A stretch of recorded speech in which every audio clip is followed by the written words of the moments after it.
More pads, more action, more chippiness. It's already ramping up after training camp practice number 3 at the Woody Hayes Athletic Center for Ohio State. Welcome to Snap Judgments. That's Jeremy Birmingham. I am Austin Ward. Even Julian saying, talking about it afterwards, like it felt good. It felt like a Saturday. Yep. It is a Saturday. Now, they weren't taking anybody to the ground. It wasn't full contact. It was a lot of thud. It was still upper body stuff, but you saw, a couple shenanigans, a little bit of fisticuffs, a little chicanery, and a lot more physicality. I think that's a positive. You have a program that they've spent all the last 9 months, 8 months, 8.5 months, whatever you want to call it. This isn't a math show. Not a math show. Going at each other. And now you get the pads on for the first time this training camp. The acclimation stuff kind of goes to the side, and you're allowed to get a little chippy. You're allowed to go thud. And one thing that I find about players at a place like Ohio State is that thud still brings people to the ground quite a bit. Yeah, it does. Especially when the thud is happening from guys like Sincere Johnson or Inky Jones, people who are like, hey, I'm going to make a moment. Well, the first thud that I saw that actually leveled someone to the ground came from number 96. So it won't be a major surprise that caught my eye or that I'm talking about it to start day 3 here. But Edric Houston was phenomenal today. And with the body transformation, with the strength, with the understanding of how to play that position maybe better now than ever, if a running back is trying to make contact with Edric Houston, they're probably going to go back the other way, even if they're Isaiah West. At 6'4" and 305 pounds and 20% body fat and 21 miles an hour and all that. Yeah, that's physics, right? This is a physics show. Oh. And the physics say Isaiah West is going down. I also saw Edric Houston, along with Bo Atkinson, pancake Luke Montgomery in a way that Luke's head flew off and his helmet went rolling 15 yards. His head stayed on his body. His head stayed on, his helmet flew off, rolled about 10 yards away. And it's good to see these guys being physical out here. There's a lot of people who are trying to prove that they belong in the conversation, not just as in the primary rotation for Ohio State, but as an all Big Ten caliber player, as a guy who wants people to talk about him for the NFL draft after this season. Edric Houston didn't come to Ohio State to play 5 years. Edric Houston came to Ohio State to play 3. He's into year 3 now. He looks like it's finally, the light is on. After the first practice on Thursday, Edric came up to me and said, hey, how did I look today? He said, I felt really good. And I'm like, I think you look better than you've ever looked. And then he grew on that even in the last 2 days. Well, I think that there's probably, I don't want to be the vibes show already after day 3, but for him to get through day 1 after what happened a year ago and everything that meant for him, there had to be some sigh of relief. I won't speak for Edric Houston on that regard. I don't even want to bring it up right now, but for him to stay healthy, to stay on that right track, knowing how successful his offseason was, that's critical. And then it's like, okay, now you're stacking these days. You're into day 3. The pads come on. You make a couple more plays. Whether you're doing that alongside Bo Atkinson, whether you're joining in with Kenyatta Jackson and chirping at that offensive line, that stuff was, I think, really encouraging to see. Even Devin Sanchez said that early on in camp from day 1. There's going to be days we need that. You're talking about the alphas of alphas, the top 0.01% of football players in the country trying to get better against each other. There's going to be natural times where they're going to get at it. I don't think there didn't look to be anything from Ryan Day. It's like, I got to cool this down. His teammates. This is already like the dog days of training camp for them. And that's okay. And it's another reminder of last year, I think, going into training camp, Edric Houston went into training camp thinking, I am anointed as a starter.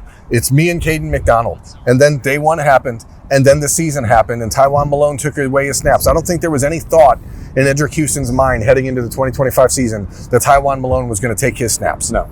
I would bet you if you got a LDEH on right now, if you put Edric on a lie detector, said, hey, do you feel that way about John Walker and James Smith or Will Smith or even Jason Moore? I bet you he'd say, I know what can happen. And a lot of the maturity, experience, a lot of the growth is evident. You go to Ryan Day talking about he's not pulling people back. It has been really refreshing. We have not talked about this on Snap Judgments or anywhere else really, but seeing the return of CEO Ryan Day, watching him the last couple days, pulling wide receivers, individually working with Jeremiah Smith, showing him different things. Today, spending time pulling Tavian St. Clair away from the group and having a pretty animated conversation with Tavian, who continues to be inconsistent, but obviously cares so much. Multiple times in the last few days, there's been fumbled exchanges from centers to the quarterback, from Tavian to running backs. Every time those players have to run a lap, Tavian St. Clair multiple times has been done with his lap before the running back who fumbled the ball in the same play was even halfway done with his, because he was sprinting his to get back and make sure that he's learning and taking things in. When you have guys like that, when you have a coach that can now be personally invested in players during practice like Ryan Day is, because Art Smith allows him to do that, I think there's so much benefit that's happening in these 3 days that we haven't really seen in the last couple of years. It does seem a little counterintuitive that CEO version of Ryan Day is more hands-on. You'd think that would mean, just focus on the big picture stuff. I think it actually allows him to get into more granular details. And there was a period where he pulled over not just Jeremiah Smith, which he's done after all three or during all three practices so far in training camp, but brought in Julian Sayin, and it was a conversation. And Julian, he addressed the media again after practice, and he was asked about what those discussions are like. He said, well, Coach Day is really invested and involved in making sure that the timing is right on these routes, that the chemistry is there, that everyone is on the same page. And you're talking about a Heisman Trophy finalist, the best college football player in America, and a national championship winning coach who are on that particular day or in that particular drill all focused on one thing together. Yep. It's really interesting to watch, because thinking back to offensive coordinator, quarterbacks coach Ryan Day, that really wasn't the way that you could watch him during practice, and those opportunities were few and far between, if ever. You would see him coach the quarterbacks, and now he's coaching everyone. And I think it's a really positive thing for Ohio State. We've done this, I think, probably the last 3 years in these training camp acclimation periods we get to see. And that's not to sound an alarm, but it's to raise a flag for how good the defensive line has been in these first couple days. It's not to say, even against the first team offensive line, which today was set up on the opening snaps of practice the same way as yesterday, with Phillip Daniels at right tackle, Josh Padilla at right guard, Austin Sarival at left tackle. Didn't stay that way. It didn't stay that way, but that's how it started. But again, they're just going to keep rotating things around. The defensive line, and it's 1 through 8, really. It's not even just the first unit, which today at times was James Smith and John Walker with Bo Atkinson and Kenyatta Jackson. At other times it was still Edric and Will Smith. So it looks like there's just a lot of rotation that the Buckeyes want to get done there. But those top 8, including Epi Satanale and including Quay Rasaw behind Kenyatta Jackson, they have been pretty freaking good, man. And they are in the backfield quick. It has been very disruptive for the quarterbacks to get a clean pocket. That's what you expect generally in this sort of... It's the way it goes. The defense generally is ahead, but it is really encouraging, because this should be one of the country's 3 or 4 best offensive line units, and they are getting all they can handle from these guys up front. Yeah, I think certainly that's what you want to see. That's what you're building towards if you're Larry Johnson and Matt Patricia, and different fronts and different personnel. And I tried to... Maybe I didn't make this point very well on the Buckeye Show on Friday night, but you were also talking during practice. So if you're looking at the defense and trying to see who are the ones, it's a fruitless enterprise. Yeah. Like it is as fluid as it could possibly be. And, I think you and I have put this into a little bit different light and perspective, or at least thinking about it differently, with all of the array of things in Matt Patricia's arsenal and the different fronts and coverages and deployments of linebackers. Like, you might have a quote-unquote first-team role for one specific scenario against one specific opponent. And I think the last 2 days especially have really driven that home, including in the secondary, where it was some reps for Dominic Kelly and Jermaine Matthews and going back and forth with that. But that 8, 9-ish unit for the defensive line, incorporating, TJ Alford, Riley Pettijohn. I thought Kari Wilder had a really good day today. He batted down a pass early on that was impactful. It wouldn't even be possible, I think, to make a traditional depth chart of 1s and 2s for the Ohio State defense. And I don't. You said that is probably true on offense as well. I don't know that I fully agree with that. Yeah, I mean, it's probably not quite to the level on the defense. Obviously, you have your QB1.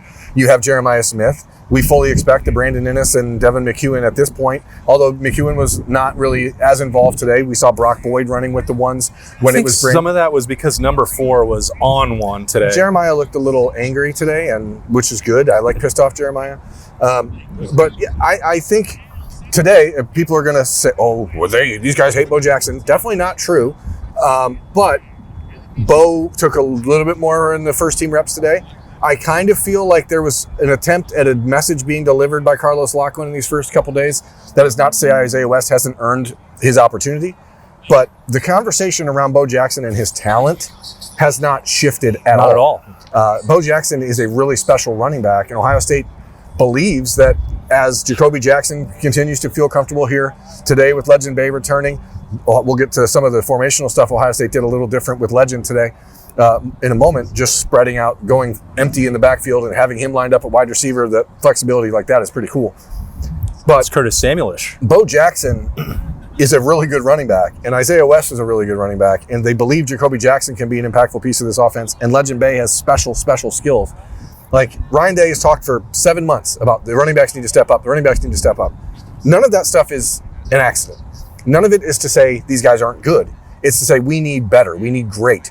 And I think Carlos Locken, if you put LDCL, would tell you he thinks he's got the right guys to really, really be good. And I thought that I saw a slightly more inspired Bo Jackson today.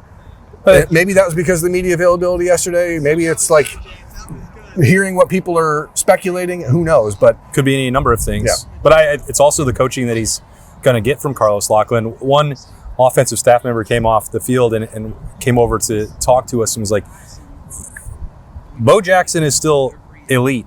Like, special. If you're thinking that it is broken up by ones and twos, he called it Bo Jackson is different. And so there's not any loss of confidence in that regard. But I do think that there's, and maybe from the Ryan Day 10,000-foot CEO perspective, it's Bo missed the spring.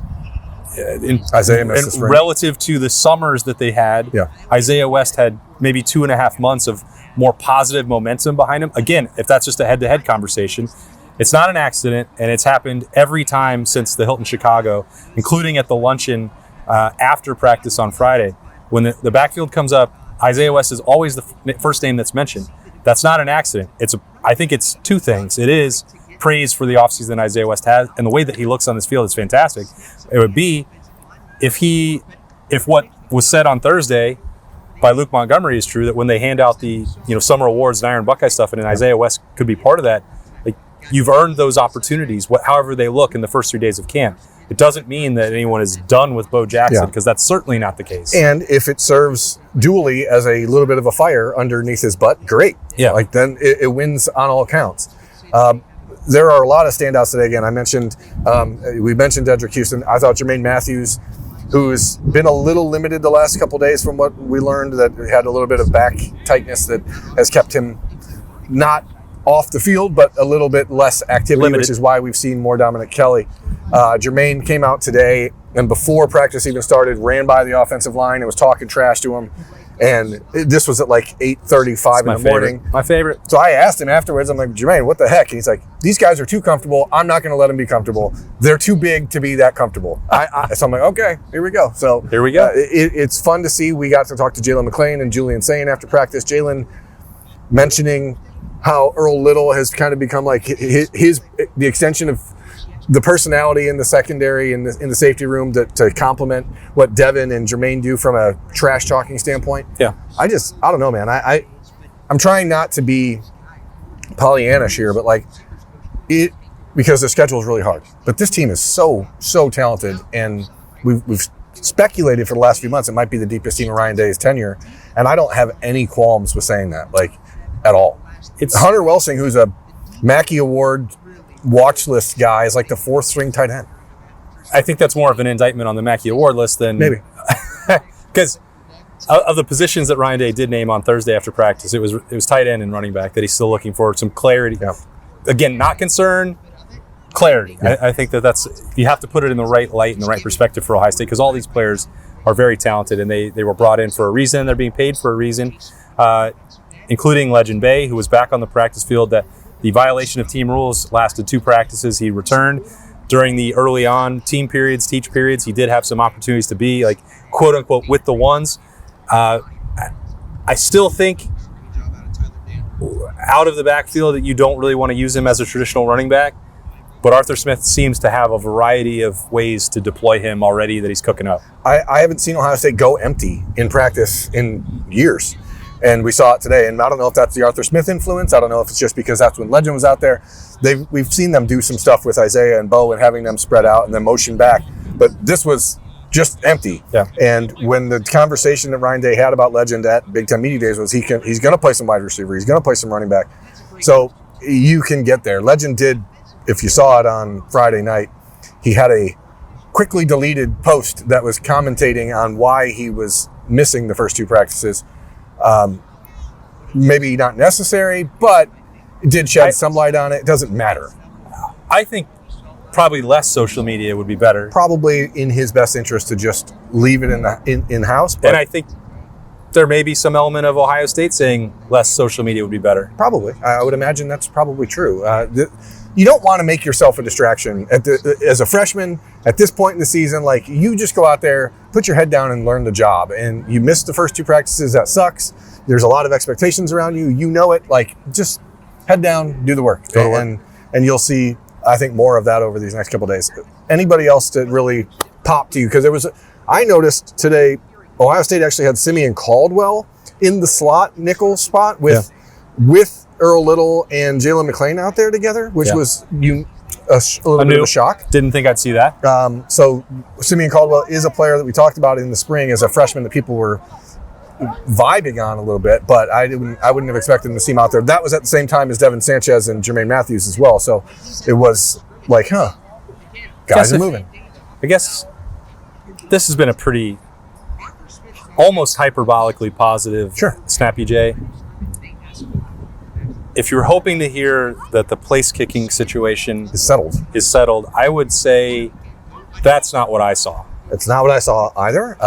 And that's not to say that I'm not even going to. What's the guy's name from Notre Dame? The transfer from Notre Dame, who I'm going to tell you what, it is actually shocking because Marcelo Diamide. I've never thought of this kid's name. But when we were all out here, media was out here waiting for practice start, specialists come out first, and holy moly, that kid's leg is explosive. Now, he was kicking on you might not field 2 here, if you can see it, and baying them past the video tower off the side of the Woody Hayes Athletic Center. Like the high part of the Woody Hayes Athletic Center, not the cutout. There is a powerful leg in there. Was not always the most accurate, which is not the greatest thing. So Ryan Day he talked the other day about wanting to not just have 6 or 7 driving range opportunities. So there was, in between like a couple periods, he called out the kicking unit. Yeah. It was maybe 40-ish yards, Birm. They started them at the 18, and then they went to the 22, and he got to 40 yards, and both Connor Hawkins and Marcelo Luigi is what Luke Montgomery was saying they're calling him. Both missed from 40 yards, so that was not ideal. And so I feel like we should mention it because people did send in Freaky Friday mailbag questions about the special teams, and we didn't include them in the position previews. If you want to send in questions, by the way, please on the do other that. Side, I thought Joe McGuire's hitting it really well. I think Joe McGuire's, I've said it for a while, he's got a big leg, and I think he's being put in better positions to use that. But, anyway, if you want to know about the kicking game more, send questions to the Austin and Birm Show at gmail.com. The Austin and Birm Show at gmail.com. We'll get into those next week. But, if that was something that Ryan Day, which he did invest in and wanted to have definitive confidence, concrete evidence that it's going to work, it's early, it's not real, it's not full, but you want to not waste those opportunities in practice. Yeah, and it's not like quarterback, or say if you have 2 quarterbacks, you don't have one. Like if you have 2 kickers, you have like a quarter of a kicker. So you got to figure that out pretty quick because, again, they both Connor Hawkins and Luigi have big legs, but they got to find the accuracy. And then when you go back to the spring game and think about Hawkins missing his second attempt in Ohio Stadium, I think people are probably going to be like, weird. But the Buckeyes did invest in the position.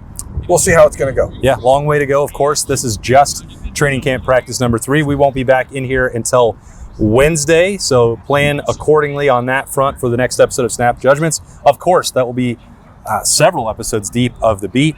By that point, we'll have Zach Bourne giving his thoughts on these first couple days. On Monday, we'll have the live show on Monday afternoon. Bobby and Jay-Z and Nicole have all taken in multiple practices out here at the Woody Hayes Athletic Center. Television's Adam King has been here for all 3 days. He was also at the Ryan Day Luncheon. So we'll have a ton of content, of course, coming as we always will, as we get closer and closer now from practice to game number 1, which is less than a month away. This was a Saturday, a Snappy J Saturday out here at the Woody, and thanks for joining us for it. He's Birm. I'm Austin. We'll talk to you on Monday.